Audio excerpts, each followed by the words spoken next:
इस साथ ऋषिका तमाम खबरों पर करेंगे चर्चा, लेकिन इस वक्त की सबसे पहले बड़ी खबर देख लेते हैं ग्रेटर नगर निगम के उपचुनाव को लेकर। ये बड़ी खबर आपको बता दें, ग्रेटर नगर निगम के लिए बाड़ेबंदी जोड़ तोड़ का गणित जारी। बता दें कि जयपुर ग्रेटर मेयर उपचुनाव में आज नामांकन वापसी का दिन है। बड़ी खबर, बीजेपी के पार्षदों की बाड़ेबंदी का आज 5वां दिन है, तो वहीं कांग्रेस पार्षदों की बाड़ेबंदी का आज 3रा दिन है। भाजपा ने चौमू के होटल में पार्षदों को बाड़ेबंदी में रखा है, तो वहीं कांग्रेस ने मुहाना के रिसोर्ट में बाड़ेबंदी की है। पार्षदों को बता दें कि बीजेपी के खेमे में करीब 60 पार्षद मौजूद हैं। कांग्रेस की बात की जाए तो करीब 40 पार्षदों की यहां बाड़ेबंदी की गई है।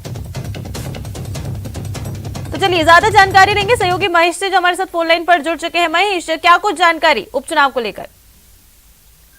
देखिए, बिल्कुल जयपुर नगर निगम ग्रेटर के महापौर के उपचुनाव के नामांकन के लिए वापसी की तारीख आज है, लेकिन नामांकन वापसी जैसा कुछ होगा नहीं। कारण यह है कि केवल भाजपा और कांग्रेस के नामांकन ही अभी चुनाव मैदान में शेष है, यानी कि आमने सामने की टक्कर है सीधे तौर पर। और दोनों ही पार्टियों में जो है कड़ा मुकाबला है, क्योंकि बीजेपी और कांग्रेस की तरफ से, भले ही बीजेपी के पास में बहुमत है, लेकिन कांग्रेस ने जिस तरह से ये कहकर के बीजेपी के लिए चिंता पैदा की है कि वे पूर्व में जो विष्णु लाटा प्रकरण जिस तरह से हुआ था, उस तरह का जो है प्रकरण वापस से दोहरा सकते हैं। तो ऐसे में दोनों ही दलों की तरफ से अभी अपनी बाड़ेबंदी की गई है, जहां पर कि जो पार्षद मतदाता है उनको रुकवाया गया है, उनके ठहरने को पूरा इंतजाम किया गया है, मनोरंजन का पूरा इंतजाम किया गया है।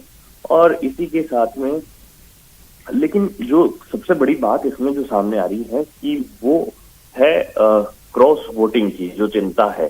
जिस तरह से कि बार बार ये हो रहा है कि असंतोष जो है वो कहीं न कहीं दोनों खेमों में जो है पार्षदों के भीतर बना हुआ है। तो ऐसे में कोई क्रॉस वोट ना कर दे, इस बात की दोनों संगठनों के बड़े पदाधिकारियों को, विधायकों को चिंता बनी हुई है। और इस लिहाज से कोशिश की जा रही, क्योंकि अभी भी कई पार्षद जो है, बड़ा नंबर अभी भी जो पार्षदों का है वो दूर चल रहा है बाड़ेबंदी में। क्योंकि अभी बात करते हैं अगर बीजेपी के पार्षद, तो करीब 1 दर्जन से 2 दर्जन पार्षद जो है वो अभी भी जो बीजेपी की बाड़ेबंदी है उसके अंदर नहीं पहुंचे हैं।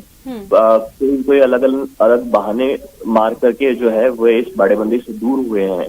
और दूसरी तरफ कांग्रेस के भी जो ऐसे पार्षद हैं वो भी जो है इसके भीतर अभी पूरी तरह से नहीं आए हैं। यानी करीब 53 पार्षद जो है वो इसके कांग्रेस के होते हैं, तो और बीजेपी के 85 पार्षद हैं, वो अभी उनका बाड़ेबंदी में पहुंचना बाकी है। और यही कारण है कि जो जिस तरह से पार्षदों ने अलग अलग कारण अपने गिनाए हैं, उसके वजह से वे वहां पर नहीं पहुंचे हैं। बहाने कई हों, कारण कई हों, लेकिन पार्टी के जो बड़े नेता हैं, पदाधिकारी हैं, उनके लिए चिंता बन गई है कि अगर ये वोट जो है खिसक जाते हैं तो चुनाव में कुछ भी हो सकता है। जो समीकरण वे मान करके चल रहे थे, जीत हार की जो गणित वे बिठा रहे थे, उसमें कुछ किसी भी तरह का जो संतुलन है वो बिगड़ सकता है। तो इसी लिहाज से जो चुनाव है बहुत महत्वपूर्ण हो जाता है। आज कहने को वैसे नामांकन वापसी की तारीख है, लेकिन उसमें उस तरह का कोई यहाँ पर देखने को नहीं मिलेगा।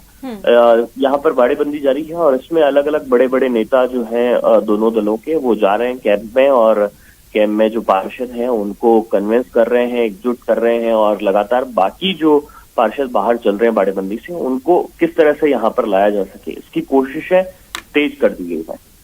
ठीक है महेश, तमाम अपडेट्स आपसे लेते रहेंगे। फिलहाल आपका शुक्रिया तमाम जानकारियों के लिए।